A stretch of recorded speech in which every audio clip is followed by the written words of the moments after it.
ఈ ప్రపంచం నన్ను చూసి నవ్వుతోంది, కానీ నా హృదయం మాత్రం నిశ్శబ్దంగా ఏడుస్తోంది. చుట్టూ మనుషులున్నారు, కానీ నన్ను అర్థం చేసుకునే ఒక్క మనసు కూడా లేదు. ఒకప్పుడు నా జీవితంలో నవ్వులుండేవి, స్నేహితులుండేవారు, ఆశలుండేవి. కానీ కాలం మారిపోయింది. ఈరోజు జ్ఞాపకాలే నాతో మాట్లాడుతున్నాయి.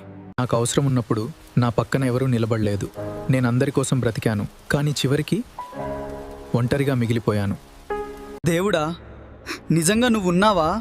ఉంటే నా బాధ ఎందుకు చూస్తున్నావు? నా కన్నీళ్లు నీకు కనిపించడం లేదా? ఆ నిశ్శబ్దంలో ఎవరో నా హృదయాన్ని తాకినట్టుంది. శబ్దం వినిపించలేదు, కానీ నా ఆత్మలో ఒక శాంతి మొదలైంది. మనుషులు నన్ను వదిలేశారు, కానీ దేవుడు మాత్రం నన్ను వదిలిపెట్టలేదు. నేను విరిగిపోయిన చోటే ఆయన ప్రేమ నన్ను మళ్లీ నిలబెట్టింది.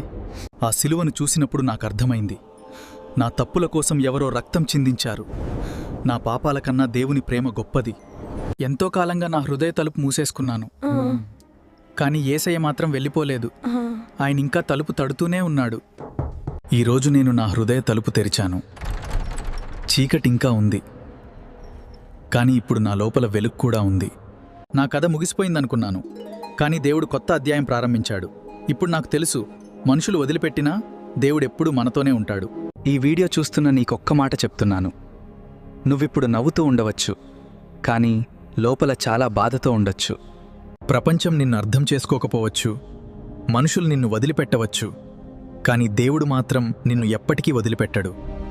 నువ్వు ఎంత దూరం వెళ్ళిపోయినా దేవుని ప్రేమ ఇంకా నీ వెనకాలే నడుస్తోంది.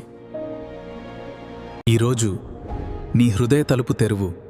యేసయ్యనొక్కసారి పిలువు. నీ కన్నీళ్లను ఆయన శాంతిగా మార్చగలడు. ఎందుకంటే మనుషులు నీ కథను ముగిస్తారు, కానీ దేవుడు నీ జీవితాన్ని కొత్తగా ప్రారంభిస్తాడు. నమ్మితే ఆమెన్ అని కామెంట్ చేయండి.